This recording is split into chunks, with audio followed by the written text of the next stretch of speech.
안녕하세요. 사회보장 현장의 디지털 파트너 디위드입니다. 수백 페이지의 지침서, 매번 바뀌는 정책들, 알아야 할 건 많은데 시간은 늘 부족하시죠? 그래서 준비했습니다. 슬기로운 정책생활, 오늘은 2026년 의료요양 통합돌봄 사업에서 퇴원 환자 통합돌봄 매뉴얼 4번째 심층 학습하겠습니다. 운전 중에 혹은 서류 정리 중에 가볍게 들어보세요. 지금 시작합니다. 자, 오늘 저희가 함께 분석해볼 문서는 영사, 퇴원 환자 지원 주요 서비스 파트입니다. 네, 현장 실무자분들에게는 가장 밀접하면서도 좀 골치 아픈 주제가 바로 이 퇴원 환자 지원일 겁니다. 맞아요. 현장에서 이미 수많은 퇴원 환자들의 케어 플랜을 짜고 계신 선생님들, 아마 이 매뉴얼이라는 게 늘 그렇듯 텍스트로 보면 좀 당연한 소리 같고 막상 적용하려고 하면 행정적인 허들에 부딪히는 경우가 많으실 텐데요. 그렇죠. 지침서를 분석해보면요. 이번 매뉴얼이 기존의 그 파편화된 서비스들을 어떻게든 하나의 궤도로 모으려 고심한 흔적이 역력합니다. 하나의 궤도로요? 네, 병상에서 자택으로 이동하는 그 짧은 물리적 동선 사이에 얼마나 많은 돌봄의 공백이 발생하는지 현장에 계신 선생님들께서 가장 잘 아실 텐데요. 이번 매뉴얼은 그 공백을 메우기 위한 일종의 안전망 설계도라고 볼 수 있습니다. 그래서 오늘 저희의 목표는 단순한 요약이 아니고요. 이 지침서 이면에 깔린 정책적 의도, 그리고 2026년부터 실무자의 업무 흐름을 근본적으로 바꿔놓을 디테일들을 깊숙하게 한번 파헤쳐보는 겁니다. 자, 이 부분을 한번 파헤쳐볼까요? 좋습니다. 이번 지침에 포함된 시범사업 성과 분석 데이터가 꽤 흥미롭더라고요. 보건의료 지원이 31.2%, 일상생활 지원이 28.1%를 차지하는 건 네, 어느 정도 예상된 수치죠. 실무적으로 되게 당연한 결과라고 봤거든요. 보통 돌봄이라고 하면 간병을 먼저 떠오르니까요. 그런데 주거 지원이 무려 9.8%를 차지하고 있습니다. 생각보다 굉장히 높지 않나요? 여기서 흥미로운 점은 그 9.8%라는 공동 서비스의 디테일입니다. 사실 이 수치는 의료와 복지 패러다임의 중대한 전환을 의미하거든요. 패러다임의 전환이요? 네, 보통 퇴원 직후의 개입이라고 하면 즉각적인 간병이나 의료적 처치에 집중하기 마련인데 주거 환경 개선에 거의 10% 가까운 자원이 투입되었다는 건 정책의 포커스가 단순히 사람의 손길을 넘어 환자가 머무는 공간의 세팅으로 이동하고 있다는 뜻입니다. 아, 공간의 세팅. 현장에서 퇴원 계획을 수립하실 때 가장 답답한 순간이 언제입니까? 아무래도 다 준비됐는데 막상 집에 가보니까 환자가 받을 수 없는 상태일 때 아닐까요? 정확합니다. 의료적인 처치 플랜도 완벽하고 방문 요양 시간도 다 확보했는데 막상 환자의 집 화장실 문턱이 너무 높아서 휠체어가 못 들어가거나 아, 네네. 낙상 위험이 그대로 방치되어 있을 때죠. 지침은 이제 문턱 제거나 안전 보조기구 설치 같은 환경적 장애물 제거를 부가적인 서비스가 아니라 돌봄을 성립시키기 위한 전제 조건으로 규정하고 있는 겁니다. 실무적으로 굉장히 와닿는 포인트네요. 여러분이 현장에서 만나는 어르신들의 주거 환경을 한번 떠올려 보세요. 아무리 훌륭한 요양보호사님이 투입되어도 공간 자체가 위험하면 낙상 사고로 인한 재입원을 막을 수 없으니까요. 이런 디테일한 지원이 얼마나 큰 변화를 만들지 상상이 가시나요? 정말 큰 변화죠. 그런데 주거 개선 항목을 보다가 눈에 띄는 개념이 하나 있었습니다. 퇴원 후 바로 자택으로 복귀하기 어려운 환자들을 위해 가칭 중간집이라는 걸 운영한다는 대목인데요. 단기 회복형 지원주택이라고도 하더라고요. 네, 맞습니다. 현장에서는 늘 퇴원 지연 문제로 병원 측과 실랑이가 벌어지잖아요. 급성기 병상에서는 퇴원하라고 압박하고 당장 혼자 생활은 안 되고 이 중간집이 병원과 집 사이의 징검다리 역할을 해줄 수 있을까요? 징검다리, 아주 훌륭한 비유십니다. 지침서가 의도하는 바가 바로 그 병목 현상의 해소입니다. 기존 시스템에서는 이 중간 단계의 환자들이 요양병원으로 불필요하게 전원되거나 무리하게 집으로 갔다가 응급실로 회귀하는 이른바 회전문 현상을 겪어야 했거든요. 맞아요. 들어갔다 나왔다 계속 반복하시죠? 중간집은 일정 기간 머물면서 일상생활 적응 훈련을 집중적으로 받을 수 있는 완충 공간입니다. 환자 본인에게는 회복의 공간이고 돌봄 매니저들 입장에서는 환자의 자택을 수리하고 환경을 세팅할 시간을 벌어주는 전략적 거점이 되는 셈이죠. 아, 실무자에게 시간을 벌어준다. 이거 정말 중요하네요. 그런데 이런 시설 입소 말고도 자택으로 바로 복귀하신 분들을 위한 긴급 돌봄 카트도 눈여겨볼 만했습니다. 기존의 정규 서비스가 세팅되기 전까지 사각지대가 꼭 생기잖아요? 그 부분이 공통 서비스의 또 다른 핵심입니다. 퇴원은 오늘 했는데 행정적인 서비스 개시일은 다음 주 월요일인 경우가 허다하지 않습니까? 네, 주말 동안에 공백이 생기죠. 그 주말 사이에 공백을 버티지 못하고 상태가 악화되는 것을 막기 위해 매뉴얼은 지역사회의 기존 복지 인프라를 적극적으로 연계하도록 설계했습니다. 기존 공적 서비스의 사각지대에 놓인 환자들을 위해 지역 자활센터를 통한 가사 지원이나 주거 환경 개선, 그리고 복지관을 통한 식사 지원이나 심지어 체육 프로그램까지 활용하는 겁니다. 지자체별 특화 자원을 총동원해서 초기에 위기를 넘기도록 만든 일종의 기동타격대 같은 거네요.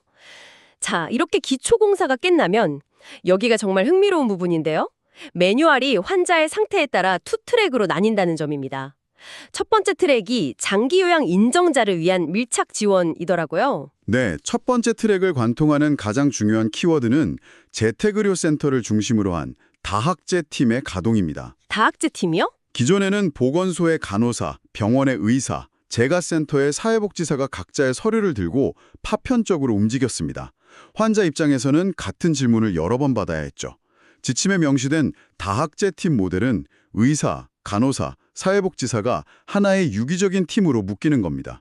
환자의 자택이라는 동일한 현장에서 방문 진료와 돌봄 자원 연계를 동시에 수행하도록 구조화된 거죠. 그 다학제적 접근이 이론적으로는 완벽한데 실무자 입장에서는 약간의 의구심이 들기도 합니다. 직역 간 소통 단절은 늘 현장의 고질적인 문제였으니까요. 하지만 매뉴얼에 명시된 전문 간호와 일상생활 지원의 업무 분장을 자세히 들여다보니까 생각보다 톱니바퀴처럼 꽉 물려있더라고요. 맞습니다. 단순히 서비스를 나열한 게 아닙니다. 방문 간호를 예로 들면 감염이나 통증 관리, 그리고 무엇보다 투약 지도에 방점을 찍고 있습니다. 퇴원 시 받아온 한 보따리의 약을 제때 복용하지 못해 발생하는 위기를 전문 인력이 통제하고 보호자 교육까지 수행합니다. 확실한 임상적 방어선이네요. 그럼 일상생활을 지원하는 방문 요양 서비스와의 시너지는 어떻게 일어납니까? 방문 요양의 핵심은 연속적인 관찰입니다. 세면, 식사 보조, 청소 같은 신체 및 일상생활 지원을 매일 수행하면서 요양보호사님들이 피부에 욕창 조짐이 있는지 가장 먼저 발견하는 최전선 센서 역할을 하게 됩니다. 아, 센서 역할을 하는군요. 이 정보가 다학제 팀 내의 간호사나 의사에게 즉각 전달될 때 예방적 조치가 가능해지죠. 환자가 존엄성을 유지하며 일상을 회복하도록 돕는 아주 정교한 톱니바퀴입니다. 의료진이 질병의 악화를 막는 방어막이라면 요양보호사님은 일상의 붕괴를 막는 지지대 역할을 하는 거네요. 그럼 여기서 자연스럽게 두 번째 트랙으로 넘어가 보겠습니다. 현장 실무자들이 가장 어려워하는 대상이 바로 장기요양 등급이 없는 일반 퇴원 환자들입니다. 그럼 장기요양 등급이 없는 분들은 혜택을 못 받나요? 아닙니다. 비장기 요양 수급자 그룹을 위해서도 거동이 불편한 재가 환자라면 의사나 한의사가 직접 찾아가는 방문 진료가 준비되어 있습니다. 다행이네요. 그래도 제일 큰 문제는 이분들의 매일매일의 일상생활 돌봄이거든요. 이걸 더 큰 틀에서 연결해 보면요. 지침은 65세 이상의 독거, 조손, 고령 부부 등 취약계층을 위한 노인 맞춤 돌봄 서비스를 구체적으로 활용하고 있습니다. 대상자의 상태에 따라 아주 세밀하게 쪼개놨는데요. 크게 중점 서비스와 단기 집중 서비스로 나뉩니다. 그 강도의 차이가 지침에 어떻게 명시되어 있나요? 현장에서는 결국 몇 시간이나 넣을 수 있는가가 제일 중요하잖아요. 먼저 약 4만 5천 명 규모의 중점 서비스가 있습니다. 거동이 불편한 노인분들에게 안전 안부 확인은 물론 사회 참여, 가사, 이동 지원을 월 20시간에서 40시간까지 제공합니다. 월 40시간이면 하루 20시간 꼴이니 절대 적지 않은 밀도네요. 그럼 두 번째 그룹은요? 약 1만 명 규모의 단기 집중 서비스입니다. 급성기나 요양병원에서 막 퇴원한 노인분들에게 퇴원 직후 1개월이라는 기간 동안 영양, 가사, 이동 지원을 패키지로 묶어서 월 최대 44시간까지 집중적으로 제공합니다. 와, 퇴원 직후 1개월? 이게 정말 뼈 때리는 포인트네요. 첫 한 달이 예후를 결정짓는 골든타임인데 이때 집중 포화를 해서 제2번을 막겠다는 강력한 의지로 보입니다. 그래서 이게 다 현장 실무자들에게 무슨 의미일까요? 서비스는 훌륭하지만 항상 행정 처리라는 관문이 문제였잖아요. 행정에 3조가 걸리면 골든타임 다 놓치는데요. 오늘 우리가 다루는 이 지침의 가장 혁신적인 변화, 실무자분들이 가장 반가워하실 하이라이트가 바로 그 지점입니다. 2020년 1월 1일부터 적용되는 개정안을 보면 이 행정적 병목 현상을 타개하기 위한 행정 패스트트랙이 도입됩니다. 패스트트랙이요? 절차가 어떻게 단축되는 건가요? 통합지원회의를 통해 해당 퇴원환자에게 서비스가 필요하다고 결정이 되면 읍면동 담당 공무원이 직권으로 신청할 수 있게 됩니다. 직권 신청이요? 환자나 보호자가 서류 들고 주민센터 가는 과정을 아예 생략하고 공무원이 선제적으로 처리한다는 건가요? 그렇습니다. 그리고 여기서 가장 중요한 점이 등장하는데요. 기존에 하던 신체, 정신, 사회 참여 영역의 별도 선정 조사를 아예 생략하도록 지침이 개정되었습니다. 잠깐만요. 조사를 생략한다고요?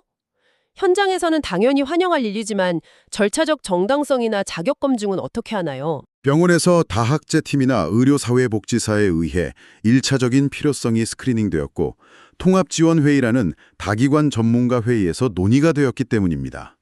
이 과정 자체가 이미 훌륭한 검증인 셈이죠. 따라서 서비스 제공 계획만 수립해서 시군구 승인을 받으면 바로 서비스가 제공됩니다. 아, 중복행정을 과감히 쳐냈군요. 이거 정말 놀라운 이점입니다. 서류 작업 기다리다 발 동동 구르던 선생님들이 이제는 퇴원 직후 가장 절실한 타이밍에 바로 자원을 투입할 수 있게 되었네요. 네, 행정적 낭비를 줄이고 실제 사례 관리에 에너지를 쏟을 수 있게 된 거죠. 이 시점에서 중요한 질문이 하나 떠오르는데요. 어떤 질문이죠? 이렇게 병원에서 집으로 이어지는 행정적 문턱이 사라지고 다학제팀과 단기 집중 팩트지가 우리 집안으로 들어오게 된다면 미래의 병원이라는 공간의 의미는 어떻게 변할까요? 와, 상상해본 적 없는 관점이네요. 아프면 무조건 거대한 콘크리트 건물로 가야 한다는 고정관념이 깨지겠어요. 어쩌면 미래에는 우리 동네 그리고 우리가 사는 집 자체가 거대한 분산형 회복병동이 되어 도시계획과 주거의 개념 자체를 완전히 뒤바꿔 놓지 않을까요? 여러분도 오늘 현장에서 이 질문을 한번 떠올려 보시기 바랍니다. 지금까지 오늘 정책의 핵심 포인트들을 짚어봤습니다. 업무에 작은 도움이 되셨나요? 복잡한 정책을 이해하는 것만큼 중요한 건 그것을 우리 지역만의 특색에 맞춰 현장에서 구현하는 것입니다. 엑셀과 종이 뭉치 대신 우리 지역 맞춤형 디지털 시스템이 필요하다면 언제든 디위드를 찾아주세요. 행정을 레거시 시스템이 현장 돌봄의 완성은 디위드가 함께합니다. 더 자세한 내용과 실무 팁은 디위드 홈페이지에서 확인하실 수 있습니다. 구독과 좋아요로 내일의 복지 행정을 더 가볍게 만드세요. 보다 촘촘한 사회 안전망을 위한 디지털 파트너 디위드였습니다. 감사합니다.